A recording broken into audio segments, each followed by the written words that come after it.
Why most people never reach their potential.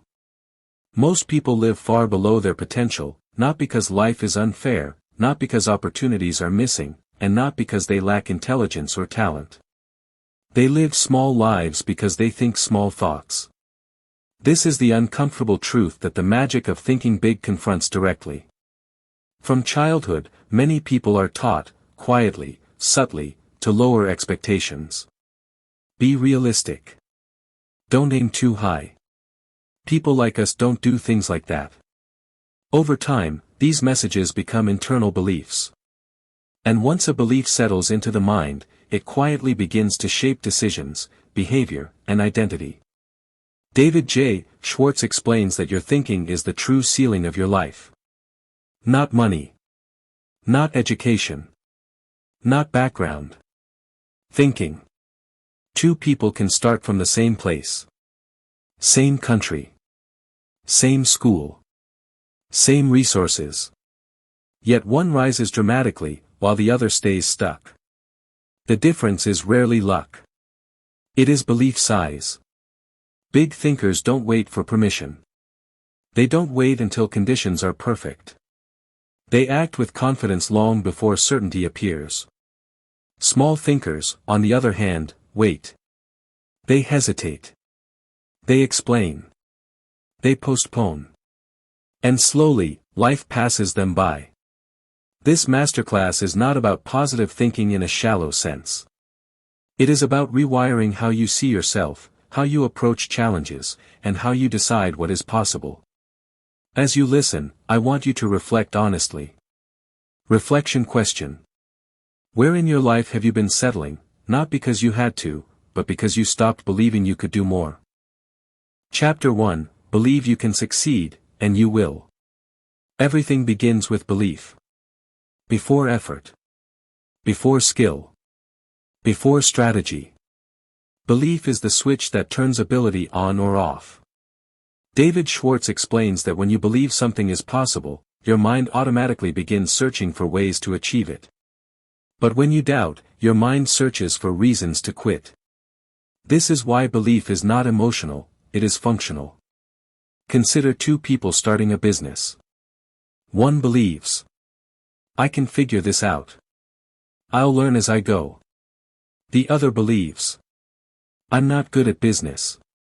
I'll probably fail. Even if they start with the same idea, the outcomes will differ. Why? Because belief controls persistence, learning speed, resilience, confidence under pressure. Belief shapes how you respond to problems. A believer asks, how do I solve this? A doubter asks, is this a sign I should stop? Real-life example. Many successful entrepreneurs did not start with money, connections, or certainty. They started with a decision to believe before results appeared. Belief does not mean ignoring reality. It means refusing to let fear define reality.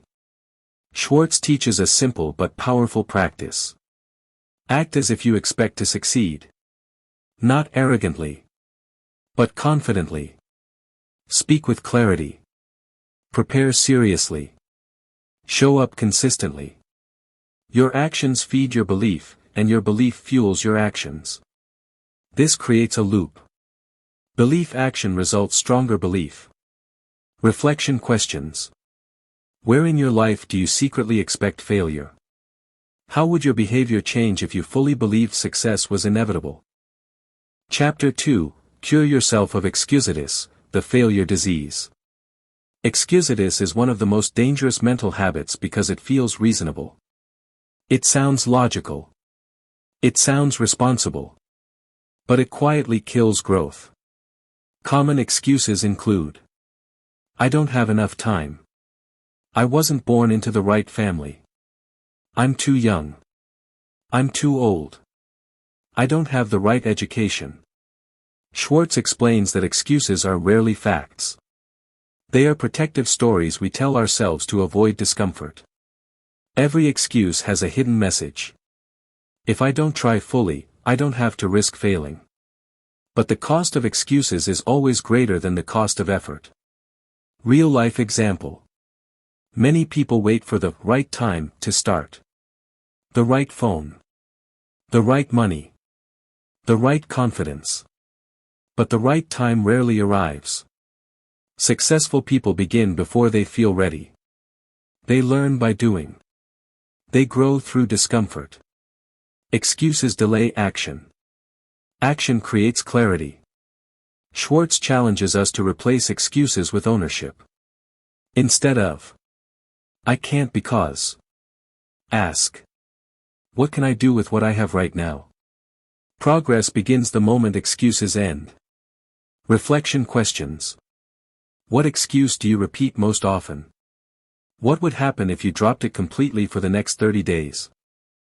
Chapter 3, Build Confidence and Destroy Fear. Fear is not a sign of weakness. It is a sign of unfamiliarity. Confidence is not something you wait for. It is something you build through action. Schwartz explains that fear grows when we delay. And fear shrinks when we move. Think about it. The longer you postpone a difficult conversation, the more intimidating it becomes. The moment you take action, fear begins to dissolve. Confidence is built through preparation, repetition, facing small challenges daily. You do not destroy fear by thinking about it. You destroy fear by acting in spite of it. Real-life example.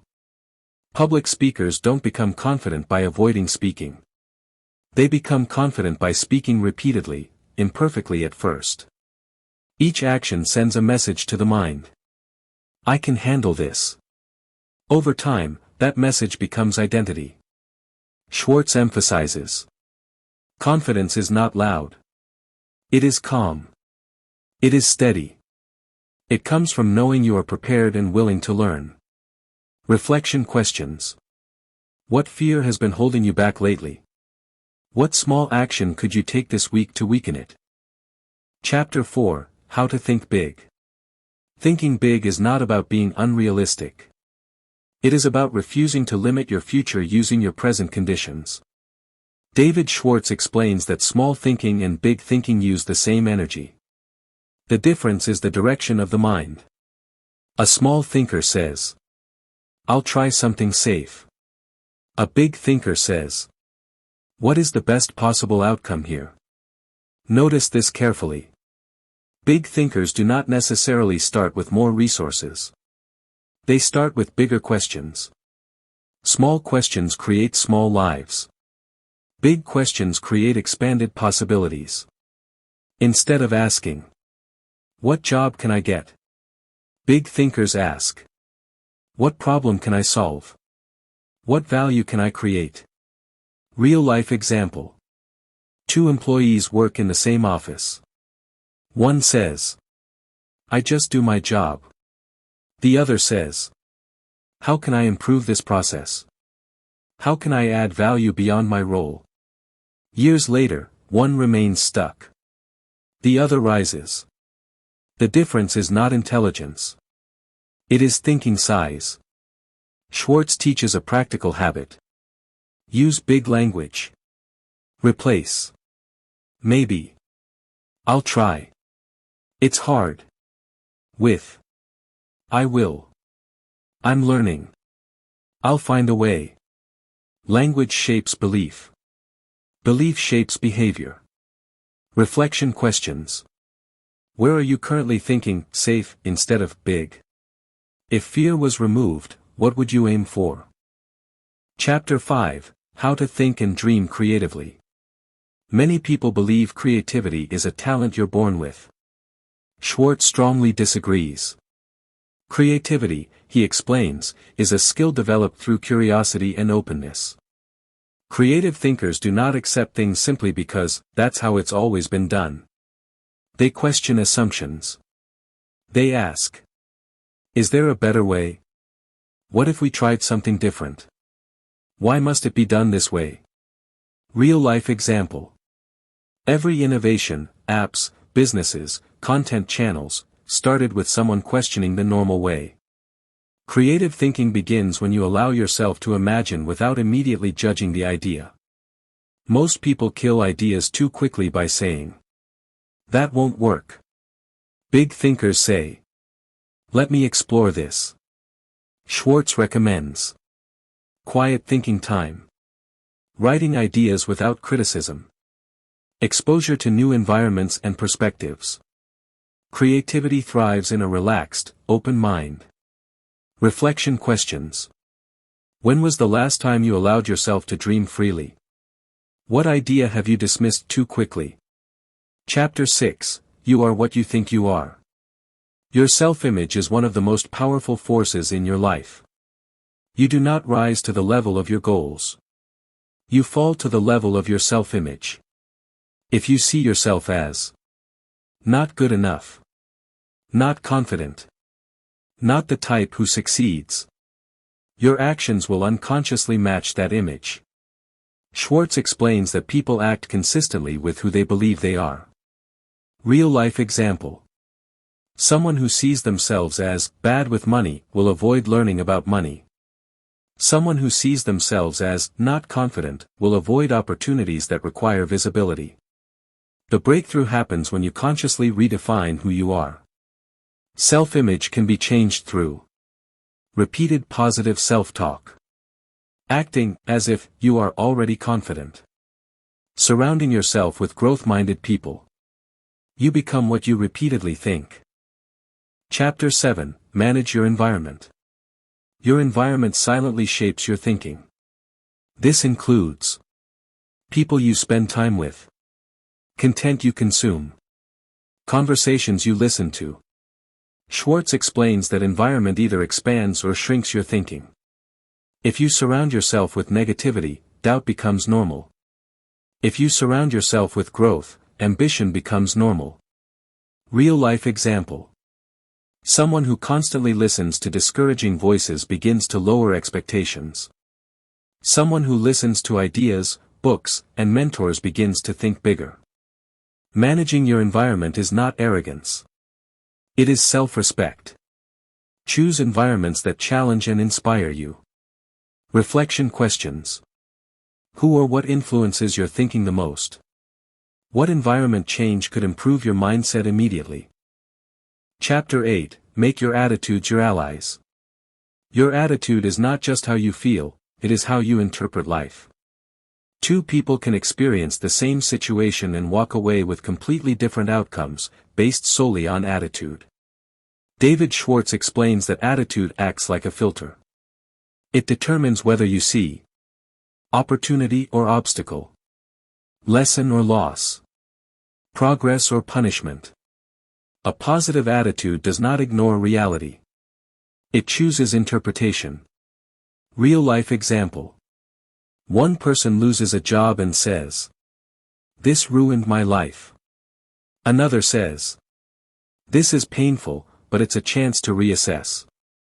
Same event. Different futures. Schwartz teaches that attitude is a daily decision, not a personality trait.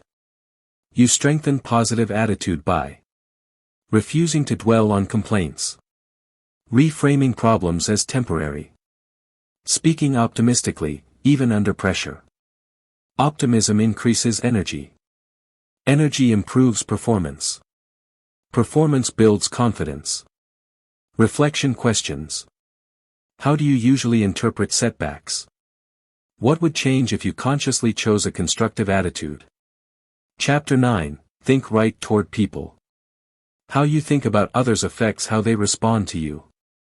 People sense respect, judgment, sincerity. Schwartz explains that success is deeply connected to relationships. Big thinkers do not see others as competition. They see them as partners, learners, and collaborators. Real-life example. Leaders who believe in people tend to attract loyalty. Those who doubt or belittle others create resistance. Thinking right toward people means listening more than speaking. Appreciating effort, not just results. Giving credit generously. Your thoughts shape your behavior.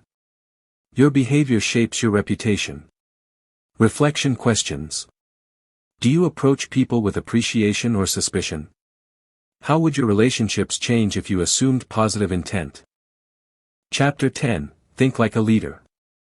Leadership begins in the mind, long before it appears in a title. Schwartz explains that leaders think responsibility. They do not wait to be told. They do not blame circumstances. Leadership thinking includes taking initiative, making decisions calmly, accepting accountability. Real-life example. In any group, the leader is often the person who speaks clearly, remains calm under pressure, focuses on solutions. Leadership is not dominance. It is clarity and direction. You practice leadership by thinking long-term, acting responsibly, serving others through competence. Reflection questions. In what area of your life could you begin thinking like a leader? What responsibility have you been avoiding? Chapter 11, Get the Action Habit. Thinking alone does not create results. Action does. Schwartz emphasizes that successful people are not faster thinkers, they are faster actors. They do not wait for perfect conditions. They move with what they have. Action builds confidence, clarity, momentum.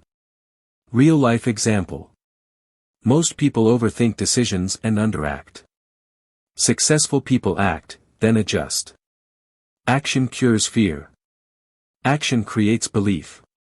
Schwartz advises. Do something productive every day toward your goal, no matter how small. Consistency beats intensity.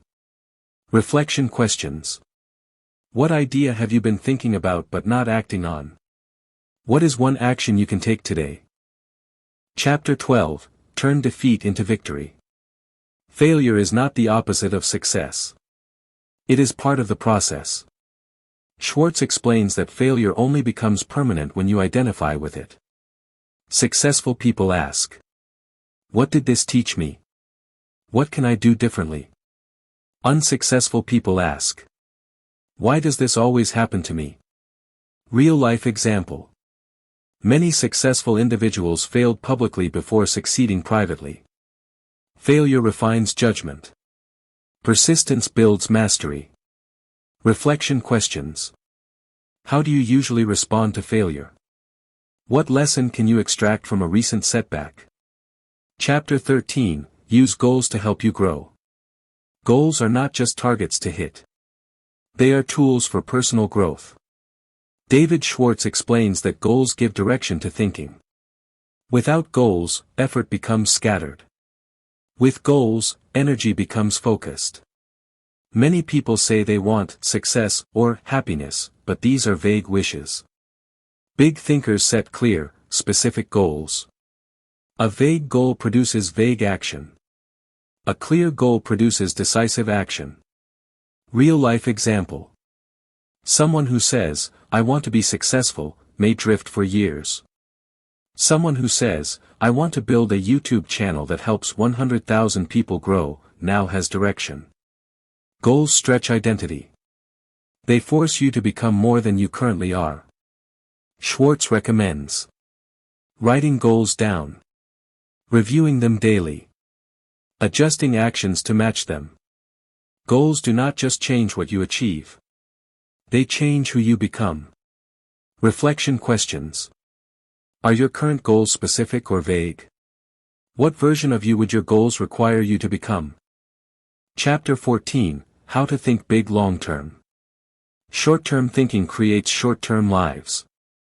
Big thinkers think in years, not weeks. They are patient with progress but persistent with direction.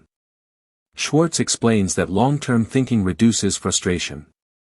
When setbacks happen, big thinkers say, this is part of the process. Real-life example. Many people quit too early because they expect fast results. Those who succeed stay consistent through slow seasons. Thinking big long-term means detaching from instant validation. Trusting compounding effort. Staying committed when motivation fades. Consistency is not glamorous. But it is powerful. Reflection questions. Are you focused on quick wins or long-term growth? What would staying consistent for 5 years change in your life? Chapter 15, Integrating Thinking Big into Daily Life. Thinking big is not a one-time mindset. It is a daily practice. Schwartz explains that success is built through habits. What you think when you wake up. What you focus on during the day. How you speak to yourself under pressure. Daily thinking habits include starting the day with intention. Replacing negative self-talk immediately. Acting even when emotions resist.